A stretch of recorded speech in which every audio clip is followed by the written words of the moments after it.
మారిందా? మీ పేరేంటి? రూత్ గారు. ఇది పేరు చెప్పు. జ్యోతి గారు. అది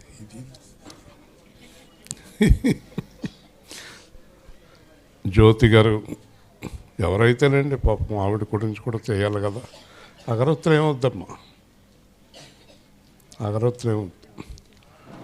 జ్యోతి గారు అలాగే ప్రవల్లిక ఏర్పాటు చేసిన కూటమి, మరి పక్క వీధిలో ఎవరో మరణించడం చేత మనం దేవుని మాటలు చెప్పుకోవటం మంచిదే, దేవుని గురించి మాట్లాడుకోవటం కూడా మంచిదే. ఈ సమయంలో మనం మరి జ్యోతి గారి గురించి, కోమలి గారి గురించి, ప్రవల్లిక కుటుంబాల గురించి ప్రార్థన చేద్దాం. ప్రేమ గల తండ్రి, జీవాధిపతి అయిన ప్రభువా, నీ ఘనమైన, ఉన్నతమైన, అత్యంత శ్రేష్టమైన యేసుక్రీస్తును అద్భుతమైన నామమును బట్టి స్తోత్రాలు తండ్రి. సువార్త వలన మీరు మహిమ పొందాలని, మీ వాక్యపు వెలుగులోనికి మమ్మల్ని నడిపించమని, మిమ్మల్ని ఎరుగని వారికి సువార్త ప్రకటించడానికి ఆశపడుతూ ఉండగా మైక్ శబ్దంలో ఎవరి వరకు వెళ్ళాలో అక్కడికి నడిపించమని, మరణించిన కుటుంబాన్ని కూడా మీరు ఓదార్చమని, ఈ విధంగా సువార్త ఏర్పాటు చేస్తున్న మీ పిల్లలను దీవించి అందరినీ క్షేమముగా నడిపించమని, జరగబోయే వాక్య కూడికను దీవించమని, వాక్యంలో లోతైన మర్మాలు మాకు అనుగ్రహించమని యేసుక్రీస్తు అత్యంత శ్రేష్టమైన నామములో ప్రార్థిస్తున్నాము తండ్రి. ఆమేన్. మంచిది. యేసుప్రభు యొక్క రక్షణ సువార్త, యేసుక్రీస్తుని గూర్చిన సువార్త. ఈరోజు ఒక ఆయన అంటున్నాడు యూట్యూబ్లో, క్రీస్తుని గురించిన వార్త చెప్పినప్పుడు ఎవరు అభ్యంతర పెట్టరు మిమ్మల్ని. ఎందుకంటే అతను ఆశ్చర్యకరమైన మాట ఒకటి చెప్పాడు. యేసు ప్రభు అంటే మాకు కూడా ఇష్టమే అన్నాడు. దేవుని స్తోత్రం. కాబట్టి మీరు యేసు ప్రభు గురించి మాట్లాడితే మాకు అభ్యంతరం ఉండదు, కానీ రకరకాల విషయాలు మాట్లాడుతున్నారు, అదే మాకు అభ్యంతరం అన్నాడు. అందుకే 20 సంవత్సరాలుగా మనం సువార్తలో మనకి ఘనత వచ్చింది, యేసు సేవా కేంద్రానికి ఆశీర్వాదం వచ్చింది. కాబట్టి యేసుక్రీస్తుని కూర్చున్న వార్తే మనం మాట్లాడుకోవాలి, ఇంకే విధమైనటువంటి వార్త మనం మాట్లాడుకోకూడదు. అలాగే ఎక్కడ జరగాలి అనేది కూడా దేవుని నిర్ణయం ఉంటుంది, మన ఆలోచన కాదు. కాబట్టి ఈరోజు దేవుడి వాక్యంలో మనకి, నేను ఎప్పుడు కూడా వచ్చే ముందు ధ్యానం చేస్తాను, ముందుగానే దేవుడు బయలుపరుస్తాడు. ఈరోజు మనం దేవుని వాక్యాన్ని అపోస్తల కార్యాలు 1వ అధ్యాయం, జాగ్రత్తగా విందాం. అపోస్తల కార్యాలు 1వ అధ్యాయం 6వ వచనం నుండి 11వ వచనం వరకు. కాబట్టి వారు కూడి వచ్చినప్పుడు, ప్రభువా, ఈ కాలమందు ఇశ్రాయేలునకు రాజ్యమును మరలా అనుగ్రహించదవా అని ఆయన అడుగగా, ఆయన కాలములను సమయములను తండ్రి తన స్వాధీనం అందించుకుని ఉన్నాడు, వాటిని తెలుసుకొనుట మీ పని కాదు. అయినను పరిశుద్ధాత్మ మీ మీదకి వచ్చినప్పుడు మీరు శక్తి నొందెదరు కనుక మీరు యెరూషలేములోను యూదయ సమరయ దేశములందంతటా భూదిగంతముల వరకును నాకు సాక్షులయ్యుందురని వారితో చెప్పాను. ఈ మాటలు చెప్పి వారు చూచుచుండగా ఆయన ఆరోహణమాయెను. అప్పుడు వారి కన్నులకు కనబడకుండా ఒక మేఘం ఆయన్ను కొనిపోయెను. ఆయన వెళ్ళుచుండగా వారు ఆకాశం వైపు తేరి చూచుచుండిరి. ఇదిగో తెల్లని వస్త్రములు ధరించుకున్న ఇద్దరు మనుషులు వారి యొద్ద నిలిచి, గలిలయ మనుషులారా, మీరెందుకు నిలిచి ఆకాశం వైపు చూచుచున్నారు? మీ యొద్ద నుండి పరలోకమునకు చేర్చుకొనబడిన ఈ యేసే ఏ రీతిగా పరలోకమునకు వెళ్ళుట మీరు చూచితురో ఆ రీతిగానే ఆయన తిరిగి వచ్చునని వారితో చెప్పిరి. ప్రపంచంలో ఒక గొప్ప సత్యం, ఈ గొప్ప సత్యం ఏంటంటే దేవుడు ఈ లోకానికి యేసుక్రీస్తుగా వచ్చారు. వచ్చిన తర్వాత రక్షణ సువార్త ప్రకటించారు. 3.5 సంవత్సరాలు.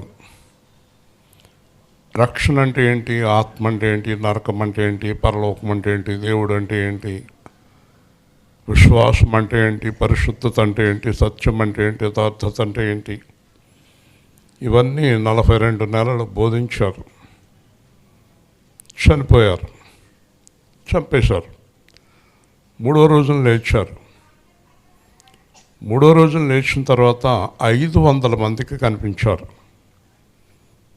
40 రోజులు ఈ లోకంలో ఉన్నారు ప్రభు.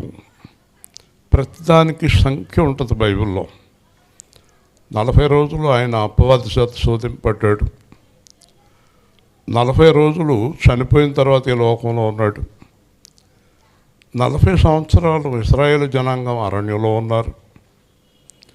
40 రోజులు మోషే కొండ మీద ఉండి దిగి మళ్ళీ 40 రోజులు ఉన్నాడు. 40 సంవత్సరాల్లో మోషే ఐగుప్తుకు వచ్చాడు.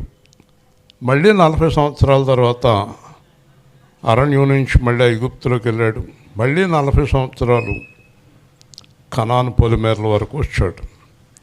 40 120 సంవత్సరాలు మోషే బతికాడు.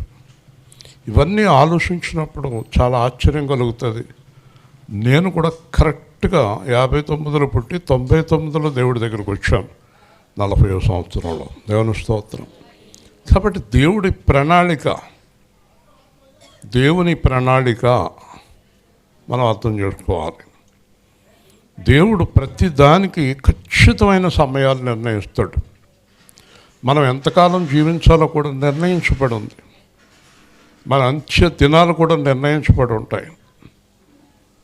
మనం దేవుడి యొక్క ఆజ్ఞల నుంచి తప్పించుకోలేం. ఎందుకంటే ద్వితీయోపదేశకాండంలో మనకి ఆయన స్పష్టత ఇస్తాడు. ద్వితీయోపదేశకాండము చాలా స్పష్టంగా దేవుడు మాట్లాడతాడు. మనం ఇవన్నీ గమనించుకోవాలి. ద్వితీయోపదేశకాండము 32వ అధ్యాయము 39వ వచనము. 32, 39.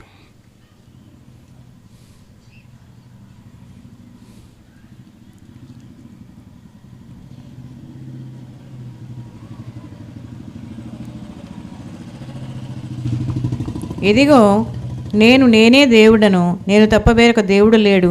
మృతులందించబడను, బ్రతికించబడను నేనే, గాయపరచబడను, స్వస్థపరచబడను నేనే, నా చేతిలో నుండి విడిపించేవాడెవడను లేడు. షోలో జాగ్రత్తగా వినండి.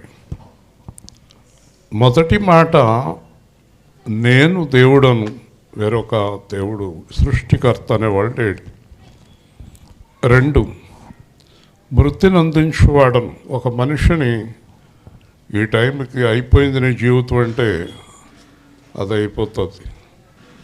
మృతిని అందించేవాడను, బ్రతికించేవాడను, ఎన్నాళ్ళు బ్రతకాలని నిర్ణయించేవాడను,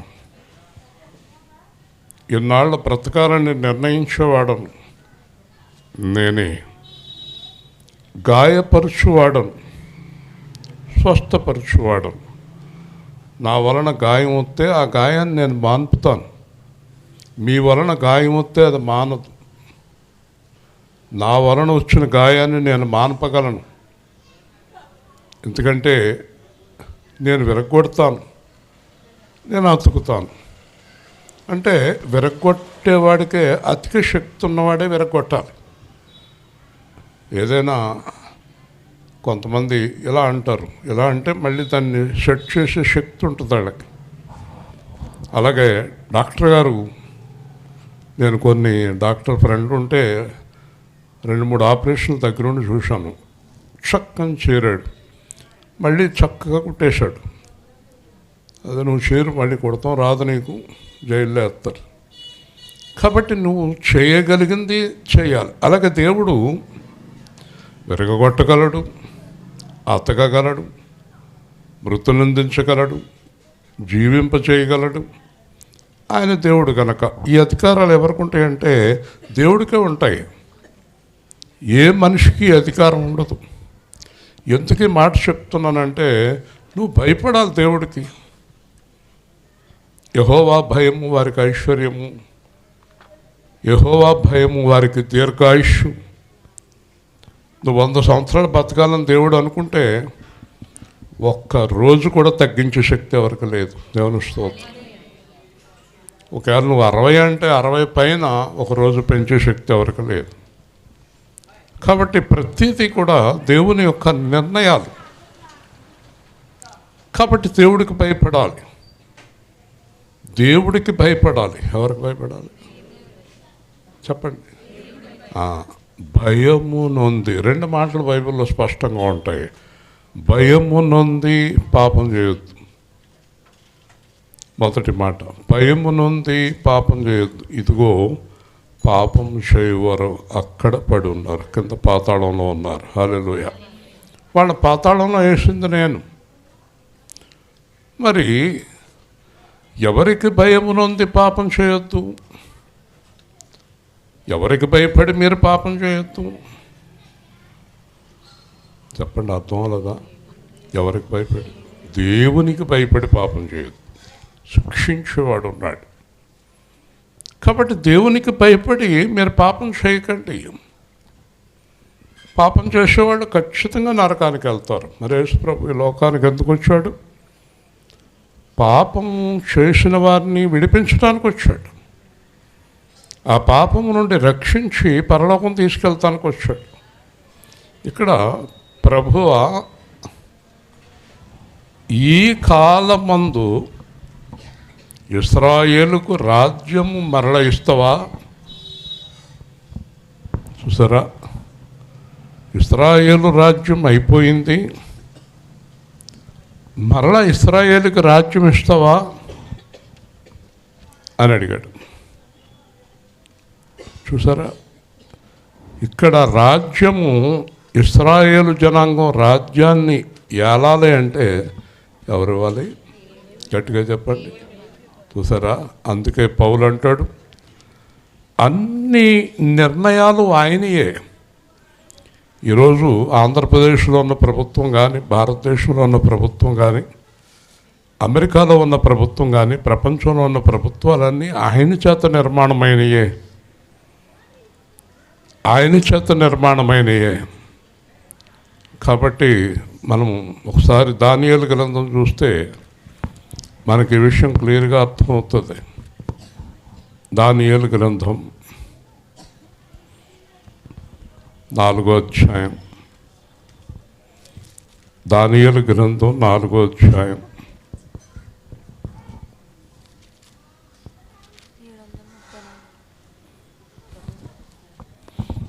దానియేలు గ్రంథం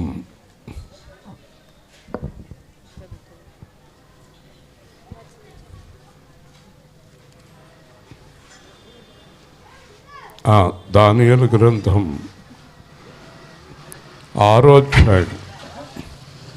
దానియేలు 6వ అధ్యాయం 27వ వచనం.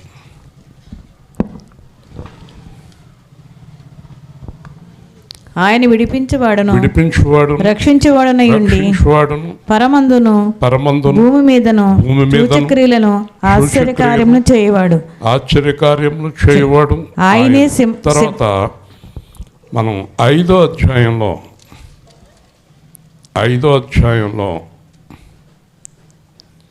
21వ వచనం మనం చూద్దాం. అప్పుడతడు మానవుల యొద్ద నుండి తరమబడి పశువుల వంటి మనస్సు గలవాడాయను. మహోన్నతుడగు దేవుడు మానవుల రాజ్యములో ఏలుచు ఎవరిని స్థాపించుకోరును ఎవరిని స్థాపించకోరునో వారిని స్థాపించినని దేవుని స్తోత్రం. జాగ్రత్తగా వినండి. ఎవరికి ఏది ఇవ్వాలనుకుంటాడో, ఎవరిని ఎన్ని సంవత్సరాలు ఉండొచ్చాలనుకుంటాడో, ఎవరికి ఏ అధికారం ఇవ్వాలనుకుంటాడో అది ఆయనది. మరి ఇప్పుడు మనం తెలుసుకోవాల్సింది ఏంటట? ట్రంప్ చెప్పాడు, అమెరికా అధ్యక్షుడు. ట్రంప్ క్యాన్వాసింగ్లో ఉన్నప్పుడు రివాల్వర్ పెట్టి కాల్చారు. చెవు పక్క నుంచి దూసుకెళ్ళిపోయింది, చెవు పగిలింది.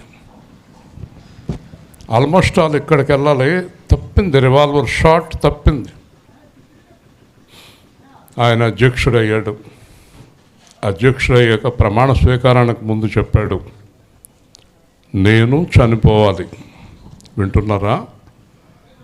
నేను చనిపోవాలి, కానీ యేసుక్రీస్తు రక్షించి అమెరికా అధ్యక్షుని చేశాడు. గట్టిగా చెప్పాలి. హల్లెలూయా. ఈరోజు చాలామందికి ఈ సత్యం బోధపడక, ఈ లోతైన విషయాలు తెలియక నేను అనే అహంభావం కలిగి ఉంటున్నారు. నేను నేను నేను నేను చాలామందిని చూస్తున్నాను. పాస్టర్లు ఉన్నారు, విశ్వాసులు ఉన్నారు, నాయకులు ఉన్నారు, అధికారులు ఉన్నారు. వీళ్ళలో చాలామందికి ఈ అధికారం ఎవరిచ్చారో తెలియదు. ఈరోజు మనం సువార్త ప్రకటిస్తున్నాం. ప్రతి అధికారము ఆయన నుండే వచ్చింది. హల్లెలూయా. దానికి కారణం మత్తయి సువార్త 28వ అధ్యాయంలో మనం చూస్తే మనకు ఆ కారణం తెలిసిపోతుంది.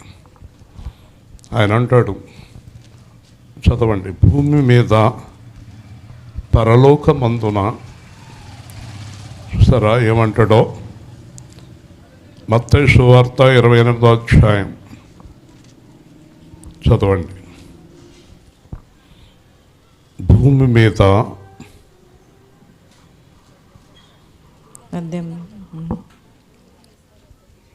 అయితే యేసు వారి యొద్దకు వచ్చి, పరలోకమందును భూమి మీదను నాకు పరలోకమందును భూమి మీదను నాకు సర్వాధికారం ఇయ్యబడి ఉన్నది. నాకు చూసారా, సర్వాధికారం అంటే దాంట్లో ఏదో కొంత కోత ఉండదు, మొత్తం అధికారం ఆయనదే. అంటే ఏం చేయాలన్న అధికారం ఆయనదే. ఆయన సర్వాధికారి. మర్చిపోకండి.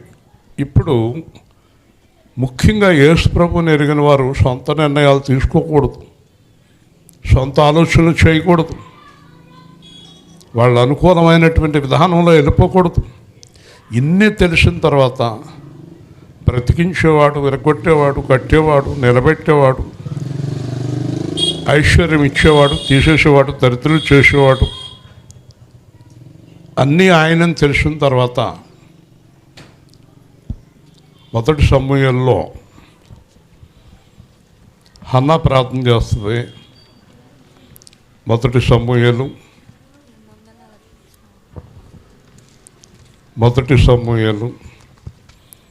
2వ అధ్యాయం. మీరు అందరూ బైబిల్ తీయట్లేదే?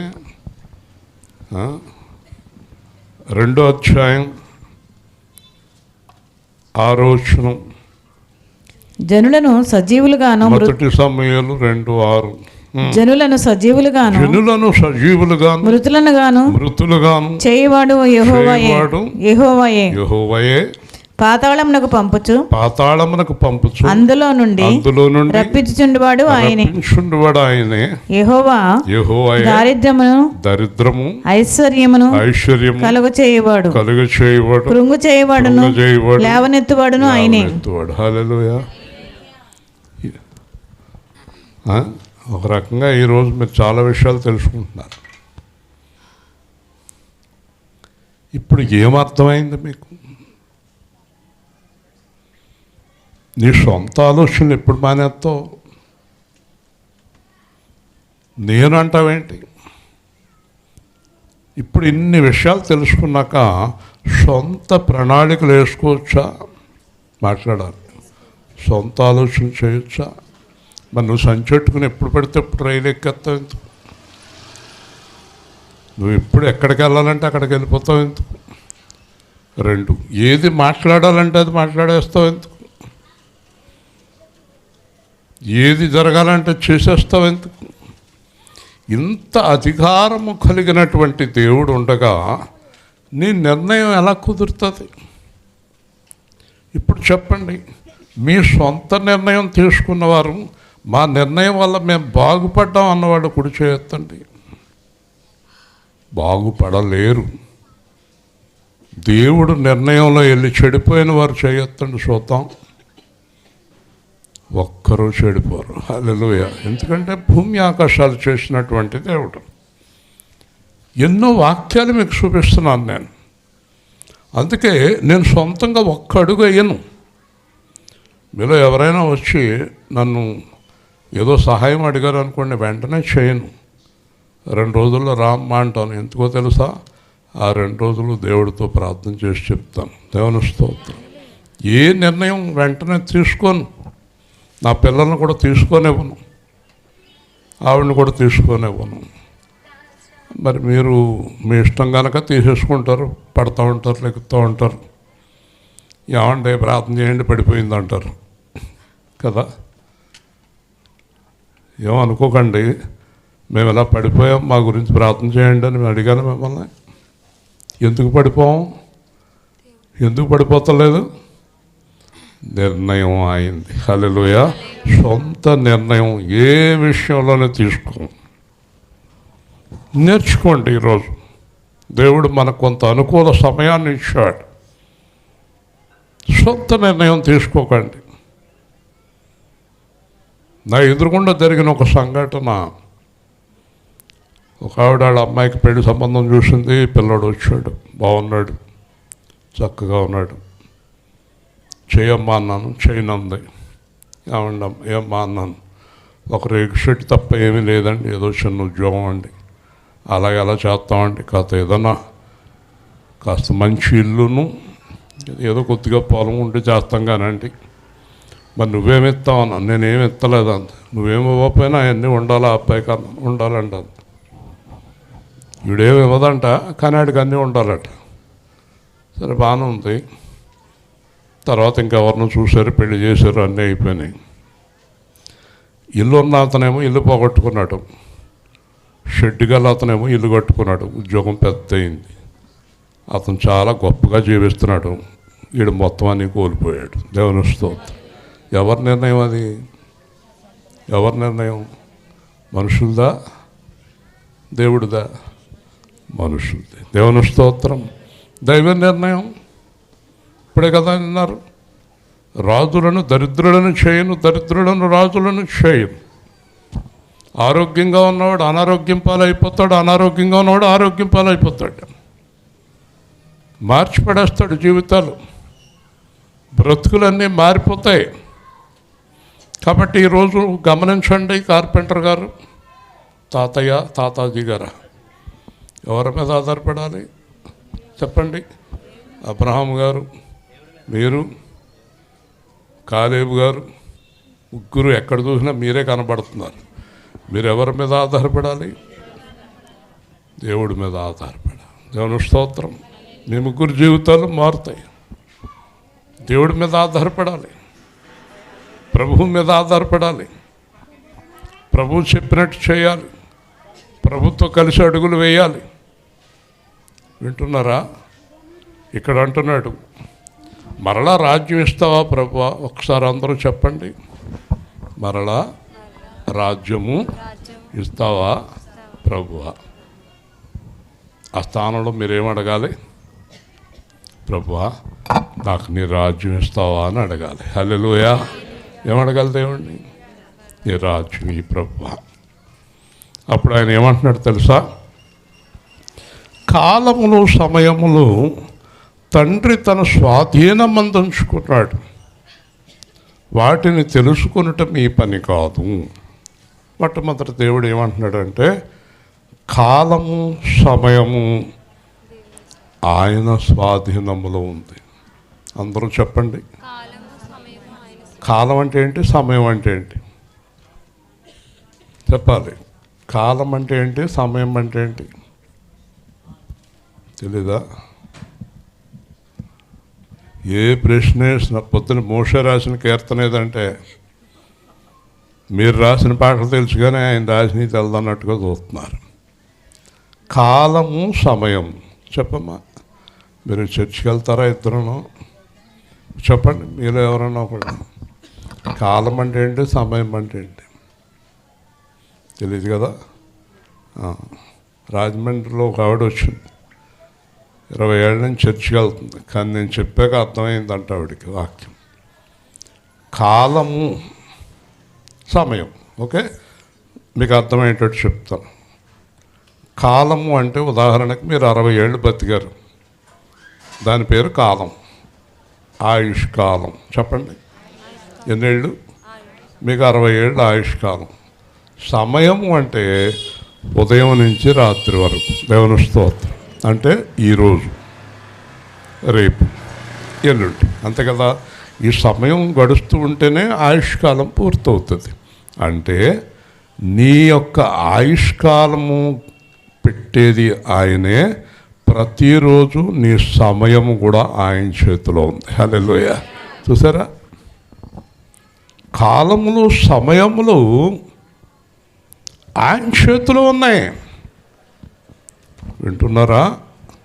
జాగ్రత్తగా పావని అటు ఇటు చూడకు, విను. ఎవరి చేతిలో ఉన్నాయి? మీరు జీవితంలో చాలా సమయం వ్యర్థం చేస్తారు కదా దేవుడితో గడపకుండా. 25 రోజులు, 15 రోజులు, 2 నెలలు, 3 నెలలు ఇష్టం వచ్చినట్టు వ్యర్థం చేసేస్తారు దేవుడితో గడపకుండా. అది మళ్ళీ వస్తుందా? వస్తుందా చెప్పండి. అందుకే కాలము సమయము వ్యర్థం కాకూడదంటే దేవుడితో కలిసి జీవించాలి. హల్లెలూయా. దేవుడితో కలిసి జీవించే జీవితం ఒక్క క్షణం కూడా వ్యర్థం కాదు. ఒక్క క్షణం కూడా వ్యర్థం కాదు, గుర్తుపెట్టుకోండి. కాబట్టి పరిశుద్ధాత్మ మీ మీదకి వచ్చినప్పుడు చెప్పండి, పరిశుద్ధాత్మ మీ మీదకి వచ్చినప్పుడు, పరిశుద్ధాత్మ మన మీదకి ఎవరు పంపుతారు? దేవుడేనా? ఎవరి మీదకి పంపుతాడు? ఎవరి మీదకి పంపుతాడు పరిశుద్ధాత్మని? చెప్పండి. 40 రోజులు ఉపవాసం చేస్తే వచ్చేస్తుంది. తలకాయ ఊపుతున్నారు, వస్తుందా? మరి 220 రోజులు ఉపవాసం చేస్తే వస్తుందా? రాదు. పరిశుద్ధాత్మ ఎలా వస్తుంది? ఓ అమ్మాయి, ఏదో గిలుతో అప్పుడప్పుడు ఏదో మూడ్లో ఉంటాం. పరిశుద్ధాత్మ ఎలా వస్తుంది చెప్పు. తెలుసా తెలీదా?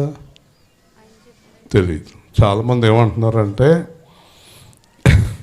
తెలిసినా కూడా మీ ముఖం చూసేటప్పటికి అది మర్చిపోతారు.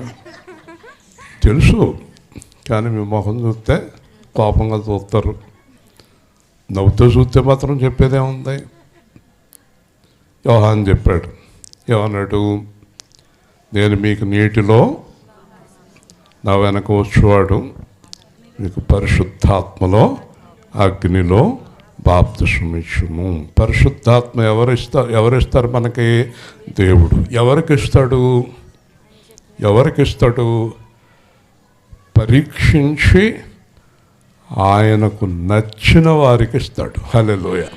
అంటే ఆ పరిశుద్ధాత్మను వ్యర్థపరచరు, దాన్ని అనవసరమైన కార్యాలకు ఉపయోగించరు, దాన్ని పాడు చేయరు, మోసం చేయరు, డబ్బు సంపాదనకి పరిశుద్ధాత్మను ఉపయోగించుకోరు అని నమ్మకం కలిగిన వారికి దేవుడు పరిశుద్ధాత్మను ఇస్తాడు. ఇప్పుడు పరిశుద్ధాత్మ మీ మీదకి వచ్చినప్పుడట శక్తి నొందెదరు. ఏం పొందుతారు? శక్తి. ఒక్కసారిగా మీలో అద్భుతమైన శక్తి ప్రవేశిస్తుంది. శక్తి నొందెదరు గనుక మీరు బయలుదేరుతారు. ఎక్కడికి బయలుదేరుతారు? లూకా సువార్త 24వ అధ్యాయం జాగ్రత్తగా చూడండి. యోసేపు గారు మీ ఆవిడ గారు వచ్చారా? రెబకా గారు వచ్చారా? రాలేదా? ఇంటి పక్కనే సువార్త అయినా రాలేదు కదా.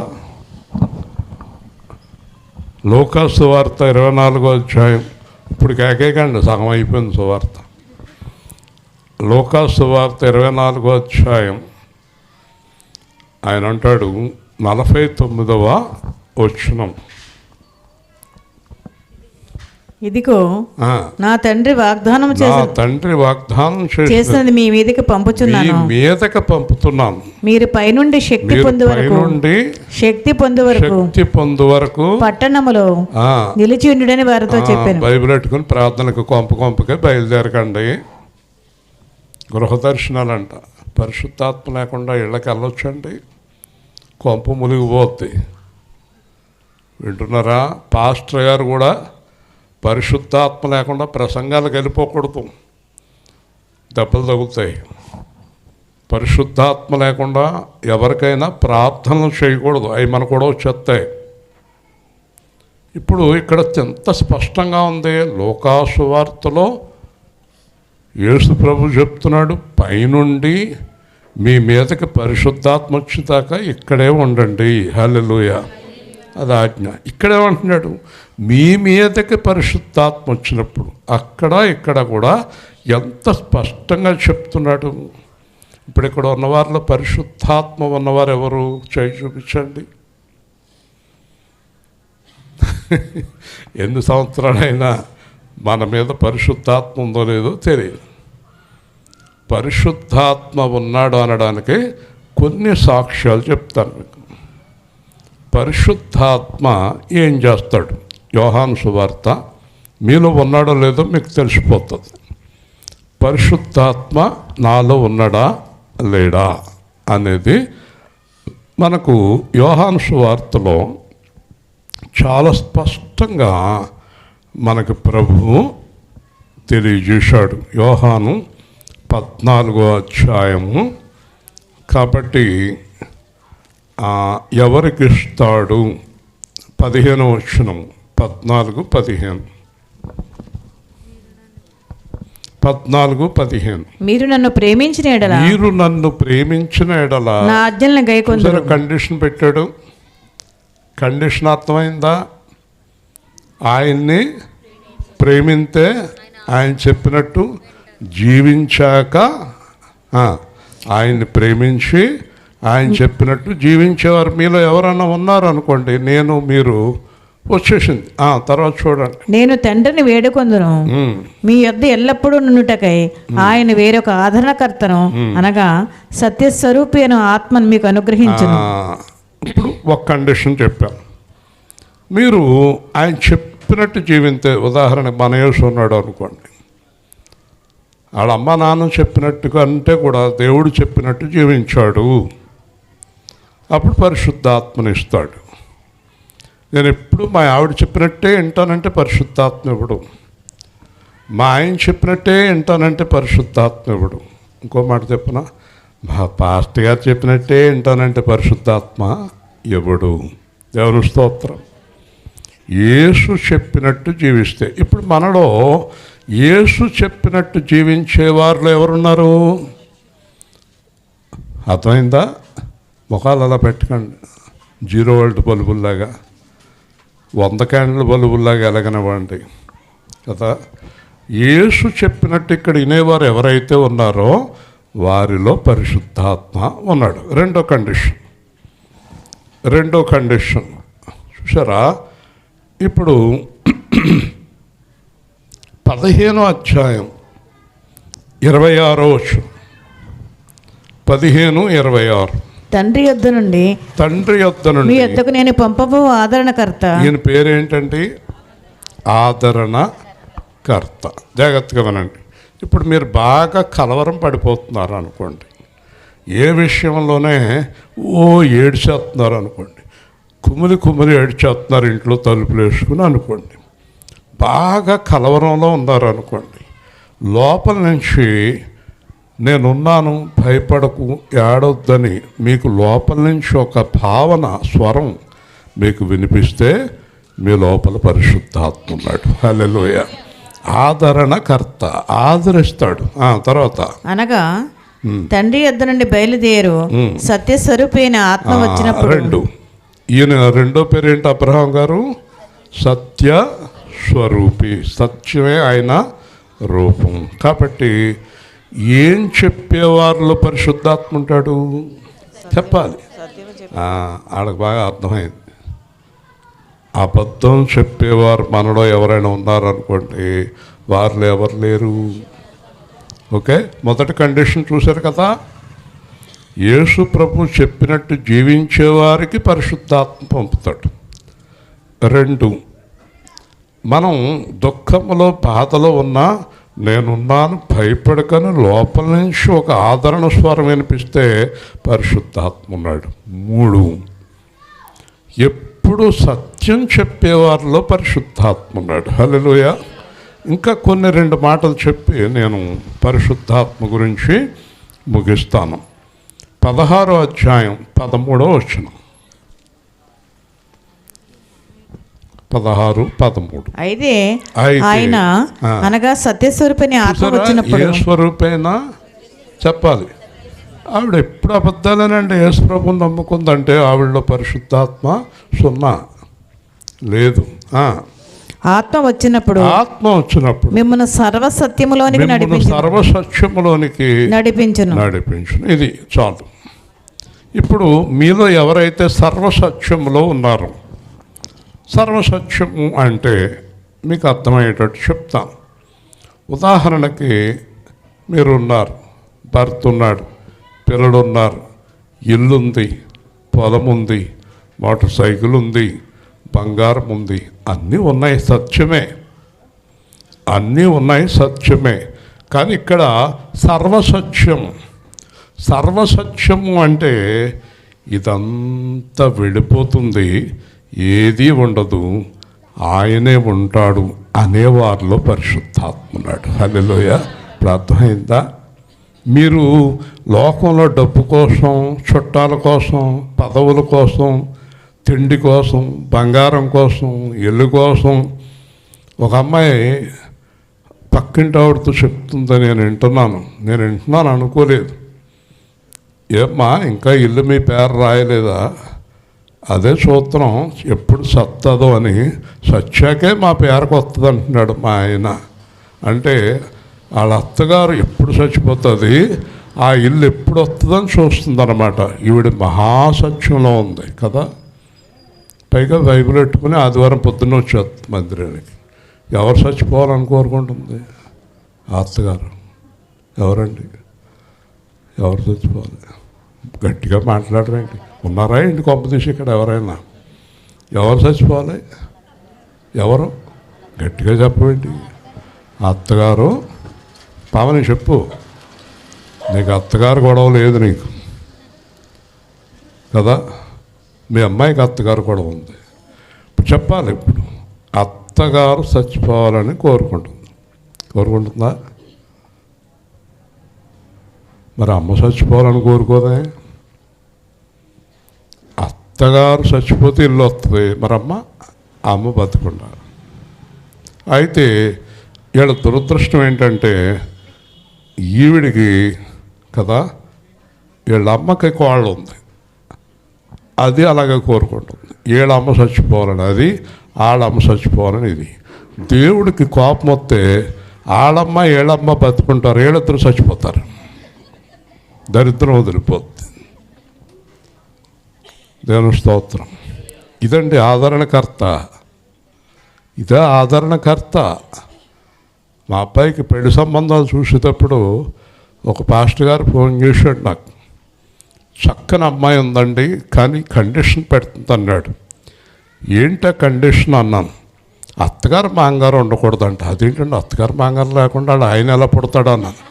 అబ్బాయి అది కాదండి, మీరు ఎక్కడికో వెళ్ళిపోయారు అంటే దేశదిమ్మరోడిని కావాలంటుందా ఏంటన్నాను.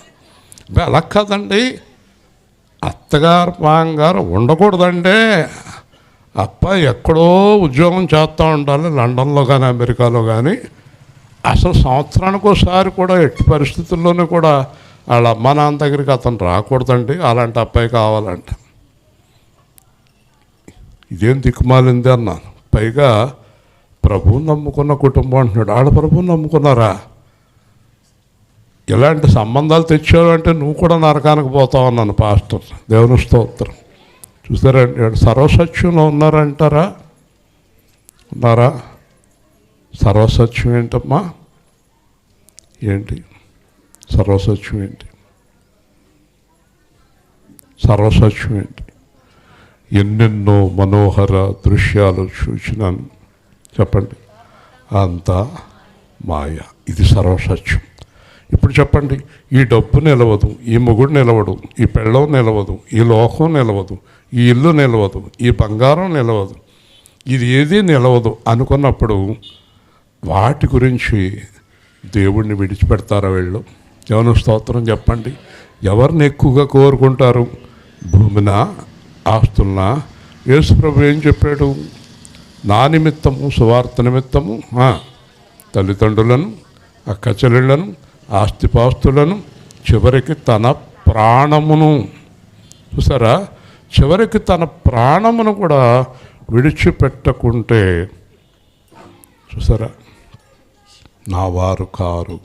హల్లెలూయా, దేవుని స్తోత్రం చెప్పండి. ఇప్పుడు అర్థమైందా పరిశుద్ధాత్మ ఎవరితో ఉన్నాడో? ఎన్ని పాయింట్లు చెప్పాను మీకు? ఇవన్నీ మీ దగ్గర ఉన్నాయా? ఇవన్నీ మీ దగ్గర ఉంటే మీలో పరిశుద్ధాత్మ ఉన్నాడు. దేవుని స్తోత్రం. హల్లెలూయా. చచ్చిపోయే టైం దగ్గరికి వచ్చినట్టు తనకి ఆడు కూడా వెళ్ళిపోతుంది. చూడండి, వింటున్నారా? ఇప్పుడు పరిశుద్ధాత్మ ఉందో లేదో మీకు అర్థమైందా? ఇప్పుడు చెప్పండి, ఇవన్నీ నాలో ఉన్నాయండి అని చెప్పగలరా? ధైర్యం లేదు కదా. ఇది పరిశుద్ధాత్మ. ఇప్పుడు చెప్పండి, పరిశుద్ధాత్మ వచ్చిన తర్వాత ఏం పొందుతారు అన్నాడు?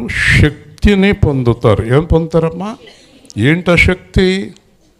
ఏంట శక్తి? యేసుక్రీస్తులాగా, పౌలులాగా జీవించే శక్తి. హల్లెలూయా. ఇప్పుడు ఆ శక్తి ఉందా మీ దగ్గర? బాబోయ్ కుదరదనే వాళ్ళు ఉన్నారా? బాబోయ్ కుదరదు అనేవారా? ఓకే, రైట్, జాగ్రత్తగా విందాం. పరిశుద్ధాత్మ వచ్చినప్పుడు శక్తి నొందెదరు గనక యెరూషలేము, యోదయ, సమరయ దేశములు, భూదిగంతముల వరకు నాకు సాక్షులయ్యుందురు. హల్లెలూయా. ఉదాహరణకి నేనున్నాను, తమిళనాడు వెళ్ళాను, తమిళం వచ్చు. కర్ణాటక వెళ్ళాను, కన్నడ వచ్చు కదండి. అమెరికా వెళ్ళాను, ఇంగ్లీష్ వచ్చు. లండన్ వెళ్ళాను, ఇంగ్లీష్ వచ్చు. భారతదేశంలో ఎక్కడికైనా ఇంగ్లీష్ పని చేస్తా. దేవుడు ఒకవేళ మీలో కొంతమందిని అమెరికా పంపారు, మీకు ఇంగ్లీష్ రాదు, కానీ పరిశుద్ధాత్మ మీలో ఉన్నప్పుడు మీకు వాళ్ళ భాష అర్థమైపోతుంది. హల్లెలూయా. ఎక్కడికైనా వెళ్ళగలరు మీరు. అది శక్తి, దైవశక్తి కదా. నేను ఒక చోటకి వెళ్ళినప్పుడు ఒక ట్రాన్స్లేటర్ ఉన్నాడు అక్కడ. నా భాష వాళ్ళ భాష నాకు అర్థం కాదు, కోయి భాష. ఆ కోయోడి దగ్గరికి వెళ్ళి సువార్త ప్రకటించాను. నా భాషను ఆయన తర్జుమా చేశాడు, వాళ్ళకి చక్కగా అర్థమయ్యేటట్టు చెప్పాడు. దేవుడు ఏమంటున్నాడు తెలుసా? నీ మీదకి నా ఆత్మ వస్తే ప్రపంచంలో ఎక్కడైనా నువ్వు నాకు సాక్షిగా ఉండగలవు. హల్లెలూయా. ఎక్కడికైనా వెళ్ళగలవు నువ్వు, లేదంటే ఎక్కడికి కథలేవు నువ్వు. ఇప్పుడు భాషలు ఎవరయ్యే? ప్రపంచంలో ఉన్న భాషలన్నీ ఎవరి దగ్గర నుంచి వచ్చినాయి? మాట్లాడరండి. ఎవరి దగ్గర నుంచి? ఆయన ఆదికాండంలో ఒక చోట ఆయన వారి భాషలను తారుమారు చేసను. హల్లెలూయా. అంటే భాషలన్నీ ఆయనకి తెలుసు. అంటే ఆయన ఆత్మ మన మీదకి వస్తే వాళ్ళు మాట్లాడుకునేది మనకి తెలుస్తుంది. ఓకేనా? నాకు సాక్షులై ఉందురు. ఎవరికి చెప్పండి? యేసుక్రీస్తుకి సాక్షులుగా ఉంటారు. అంటే మీరు యేసులాగా ఉంటారు, యేసు గురించి చెప్తారు, యేసునే గురిగా కలిగి ఉంటారు. హల్లెలూయా. దేనివల్ల?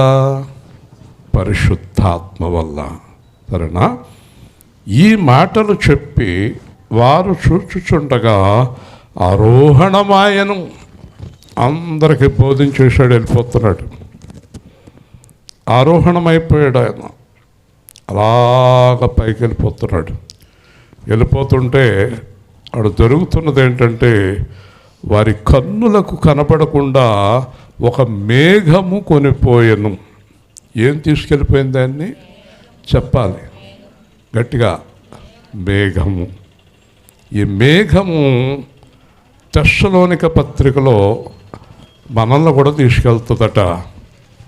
1 తెస్సలోనిక టక టక టక టక టక తీయాలి వాక్యాలు, మీరు లేటుగా తీయకూడదు. 1 తెస్సలోనిక 4వ అధ్యాయం 17వ వచనం. 1 తెస్సలోనిక. అబ్రహాం గారు ఎప్పుడు బైబిల్ తీరేంటి మీరు? ఆటోలో మర్చిపోయారా? మంచి పని చేశారు. 1 తెస్సలోనిక 5వ అధ్యాయం. కాదేవి ఎలాగ తీయడు? 17వ వచనం.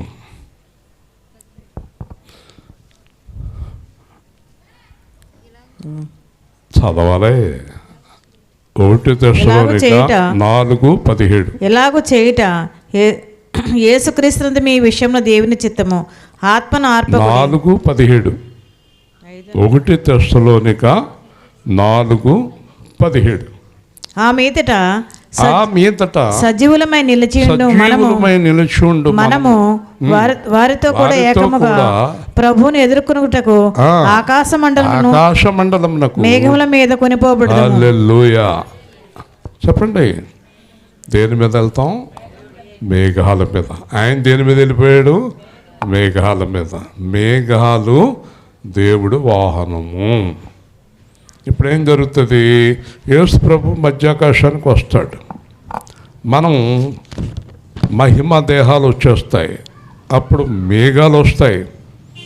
ఆ మేఘాలు వచ్చి మనల్ని తీసుకెళ్ళి యేసు ప్రభువుగా అప్పచెప్తాయి. హల్లెలూయా. చూసారా?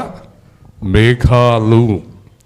ఆయన మేఘము కొనిపోయెను, వెళ్ళిపోయాడు, కనబడ్డు.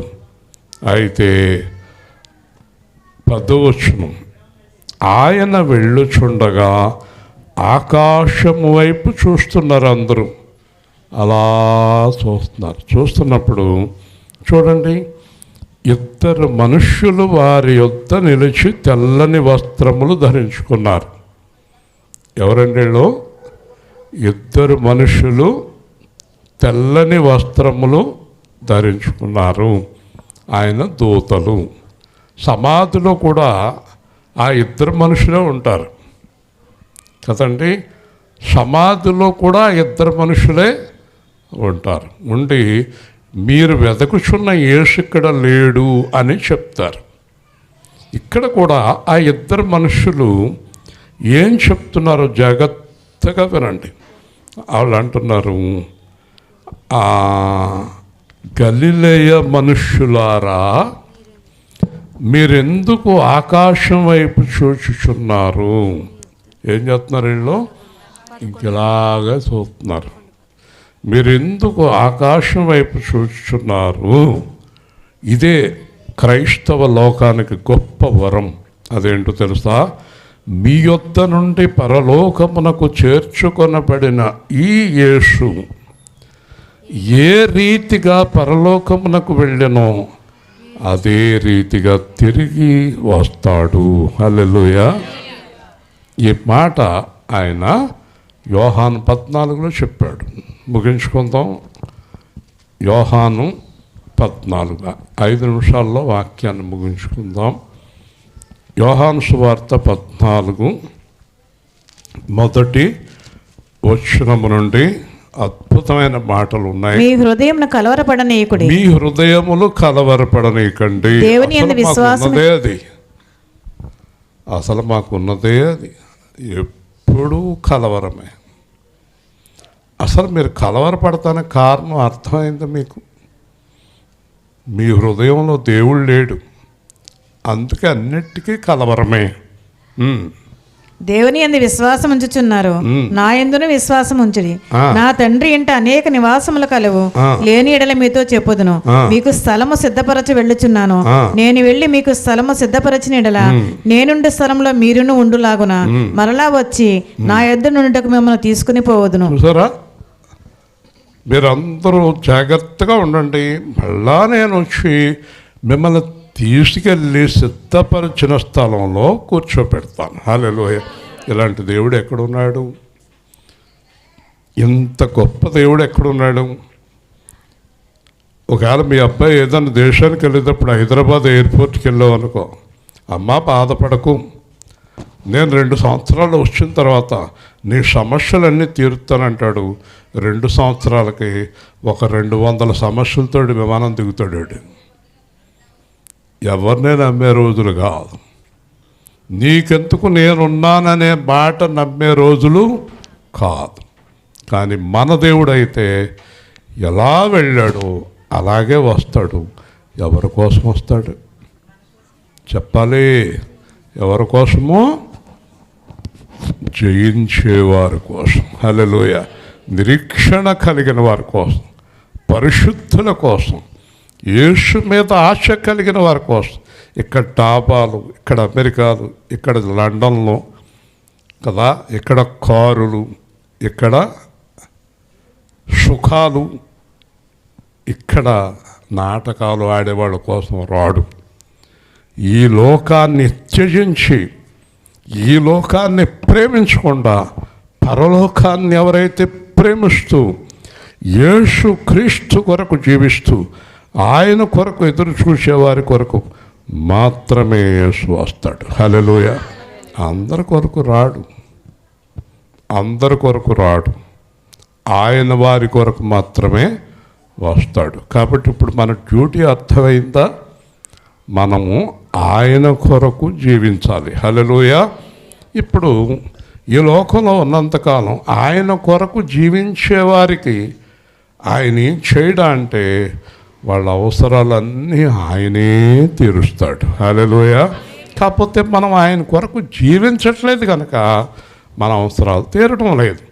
మీరు ఈ రోజున ఒక నిర్ణయానికి వచ్చి నీ కొరకే జీవిస్తాను ప్రభు అని యథార్థంగా హృదయంలో నుంచి దేవుడికి వాగ్దానం చేస్తే నీకు, నీ భర్తకి, నీ పిల్లలకి, నీ కుటుంబానికి మరణం వరకు లోటు కలగదు. హల్లెలూయా. అయితే ఆయన మార్గంలో నడవాలి, ఆయన సత్యంలో నిలవాలి, ఆయన పరిశుద్ధతలో నిలవాలి. జీవం గల దేవుడివైన తండ్రి, ఈ రాత్రి కూడా మీరు సువార్త జరిగించారు. ఇది మీ దయ, మీ కృప. పక్కన అభ్యంతరాలు ఉన్నప్పటికీ కూడా మాకు సహాయం చేశారు. పాల్గొన్న ప్రతి ఒక్కరిని దీవించి, ముఖ్యంగా ఇక్కడ జ్యోతి గారిని, మరి ఇంకొక ఆమె ఎవరో వారు, అలాగే ప్రవల్లిక వారి కుటుంబాన్ని, దానియల్ని, స్టీఫెన్ గారిని, అలాగే జరగబోయే కార్యక్రమం 6వ తారీఖు అన్ని కార్యక్రమాలను దీవించి, పాల్గొన్న పిల్లలందరినీ దీవించి రక్షించి కాపాడమని యేసుక్రీస్తు నామములో ప్రార్థిస్తున్నాము తండ్రి. ఆమేన్. మంచిదమ్మా.